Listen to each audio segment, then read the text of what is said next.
So imagine living in a town where a massive disaster just wiped out half the population, like hundreds of people gone in a single night. Right, just completely gone. Yeah. But here is the catch for you. You and literally everyone else in this town cannot remember a single victim's name. And it's not that you're just being callous or anything. No, it's your mind physically slides off the memory. You ask about a missing father, and your brain just automatically whispers, "Oh, he moved away." Exactly. Or you ask about a dead sister and you genuinely think, she never really existed. So welcome to the deep dive. Today, we are taking you into this gripping set of source notes chronicling the events in the mining town of Mourningfall. Yeah, we're following a party of 4 travelers, right? Uh-huh.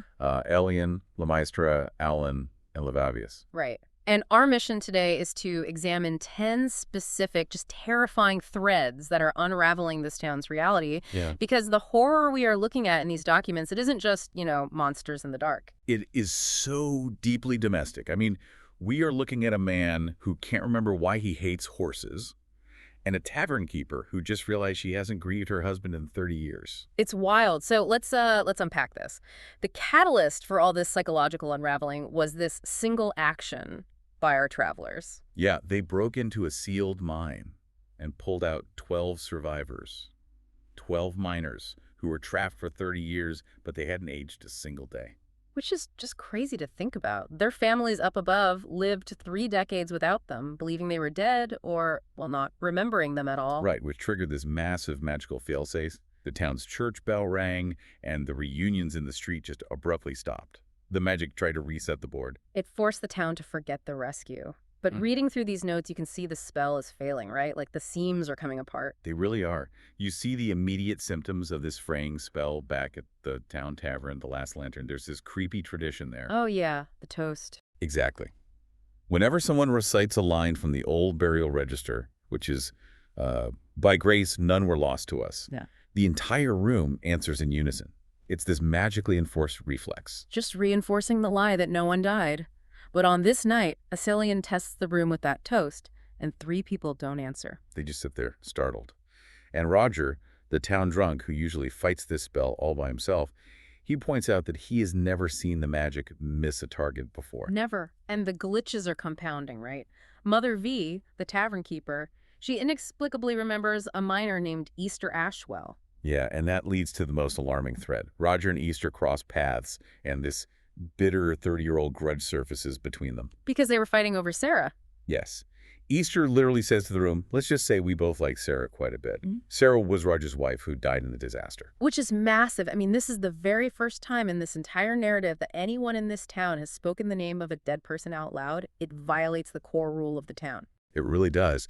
I kind of look at this magic like an aggressively overactive spam filter in an email inbox. It's not deleting the memories, it's just forcefully routing them into a hidden folder. Right, a folder you aren't allowed to open. But for 30 years, that folder has been filling up. The pressure is building. Exactly. Now the filter glitches. A dead woman's name slips through into the main inbox. Once the truth starts finding a way past that filter, the whole system is doomed to crash. Okay, so if the spell is breaking, what is actually causing the amnesia in the first place? Because the town has this core belief that the ruined temple of Lathander on the hill is profoundly evil. Yeah, they're taught to avoid it at all costs. But an accidental experiment with a villager proves they have the mechanics entirely backwards. Yeah, so the party goes into the cellar of this ruined church, trying to find the bell that keeps resetting everyone's memory. And they find Holloway down there. Holloway the farrier, right, the guy who shoes horses for a living. Yeah. He's sitting in the dark in a trance with his hand on the bell. They snap him out of it, and the psychological whiplash is intense. Standing in the church, he suddenly realizes he actually hates horses. Wait, he hates them? Yeah, one bucked him off when he was a boy. He can feel both truths at once, the artificial love for his job and the genuine childhood trauma. Wow, it makes him physically ill. The cognitive dissonance is just staggering. He realizes he's like a man waking up mid-surgery, and the memories keep flooding back. He remembers his brothers, Grady and Dunnick. He even remembers that the town wasn't always called Mourningfall. Its original name was Morning Rise, named after the church itself. Which is so messed up. Somebody literally renamed the town after its own funeral just to solidify the cover-up. Yeah, and here is where the physical mechanics of the magic get crystal clear. Holloway's drowning in memories, panicking, so they walk him back home. And the notes detail this perfectly. As they walk down the hill, the further he gets from the church ruins, the more his memories slip away. It's like walking out a Wi-Fi range, but you're losing your own identity. Halfway back, he forgets his brothers. By the time they reach the tavern, the panic is gone. He's just a cheerful stranger again. What's fascinating here is that this redefines the danger. The bell doesn't hold the memories. It only triggers the forgetting when it rings. Silent, it does nothing. The church is what was holding him together. The ruined temple is protected ground. It's the cure. Right. And the whole town has been taught the church is evil, specifically to keep them out of the one place they could give them back to themselves. It's a brilliant prison.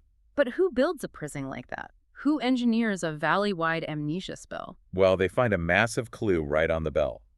Aelion uses detect magic and sees glowing Draconic script fading on the bell and floating around a giant maul. Because Aelion reads Draconic, we get the translation. The bell says, "Forgive what you cannot know, forget what you cannot bear." Levilius immediately points out that this is an apology. Yeah, which is crazy. It completely changes the profile of the villain. We aren't looking at some chaotic conqueror. The person who cast this felt guilty. They thought they were sparing the town from unbearable grief. Okay, but I have to push back on that. Is it really mercy? Because if you look at the second line of text, the whole mercy argument kind of falls apart for me. You mean the script around the mall? Exactly. It reads, "What sleeps must stay sleeping. My gold stays hidden." Notice the possessive pronoun there. My gold. Someone is still awake down there, claiming ownership. That's a great point. It's not just about sparing a town from grief. It's about keeping them docile so they don't go looking for the gold. Right, and the physical behavior of that maul adds this whole other layer. La Maestra lifts this giant hammer, finds it heavy but manageable. Then she hands it to Aelion, the paladin, and it's perfectly balanced for him. Lighter than a sword. But then he hands it to Aelion, the rogue, and Aelion instantly drops it and crushes his own foot. He's sweating from the impossible weight of it. He even jokes, is someone not worthy? Like, nobody has explained yet why this magical weapon only behaves for Aelion. It's a huge thread. But to find out what that gold is, they have to go to the source. So they follow Easter Ashwell down into the barricaded mine. Easter acts as this really morbid tour guide to his own grave. He points out the brutal working conditions, the toxic water, all of it. And he talks about the overseer, a guy the miners just called Dick. This guy never lifted a pickaxe, but he knew exactly where the veins of ore were. Which implies divination magic, right? Yeah. Or maybe draconic senses that can literally smell precious metals through the stone. Yeah, but then the church and the paladins take over the operation, push the miners aside, and pay the overseer in pure gold to leave. And then those same holy paladins push the miners into poison. Easter points out this green-lit corridor deeper in the mine. He says the clerics forced them to test this toxic tunnel until so many dropped dead they had to dig the other way. That is not benevolent behavior. Something totally corrupted that church from the inside. And the physical evidence La Maestra finds proves there was a massive violent cover-up. Yeah, she examines the dead miners. And they didn't die in a standard mine fire. The bones aren't just burned, they are vaporized. The skulls are melted. Vaporized. Yeah, completely melted, which means it had to be dragon fire. Right, because a coal fire might carbonize bone, but to melt a skull, that defies natural physics. And the blast originated directly from that poisoned green corridor. So the tragedy wasn't an accident. It was an extermination. Something breathed fire down that tunnel. And the terrifying part is, the party walks away from that corridor. They aren't strong enough to face it, which means whatever did it is still down there. Yeah, guarding the gold. And they walk away because they're dealing with immediate threats in the dark. They start hearing this relentless grinding noise against the walls. The warlords. Easter casually explains these were floating abominations assigned to each crew of 10 to punish disobedience. And he only remembers them now that he's back in the mine. Something is still moving in those tunnels tonight. And it forces them to retreat to the foreman's door where they get ambushed by 6 mummies. Aelion nearly dies here. Oh, he's a masterclass in panic. Aelion takes 26 out of 28 damage. His chest is caved in. He's seconds from bleeding out. But miraculously, he jams the heavy door shut with golden light to save the party. They barely escape the mine. They do survive the physical monsters, yeah. But the true emotional weight of this deep dive happens back at the tavern, where the emotional monsters are waiting. Man, this part is heavy. Let's talk about Violet Vance. Earlier, Labius touched this horned skull on the tavern wall. It used to bleed, but now it's completely dry. Right. The magic animating it just died. Yeah. Mother V mentions it belonged to her husband. She says he was a taxidermist, but then she freezes. She can't remember the animal's name. And unlike everyone else in town who magically glosses over memory gaps, she blushes. She gets embarrassed. The spell is actively failing her. So Levis checks his notes from the parish register, and he reads a name out loud to her. Mehmet Vance. The moment he speaks that name, the dam just breaks. 30 years of heavily suppressed memory comes crashing back into her conscious mind in a fraction of a second. Just try to imagine what that feels like physically. She remembers Mehmet was kind. She remembers the night of the fire, how he helped pull people out. And that he ran back into the burning mine to save more people, and she never saw him again.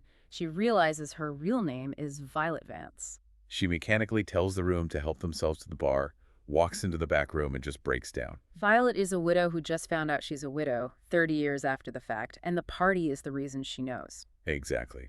They gave her back her memory, but they gave her 30 years of suppressed, instantaneous grief.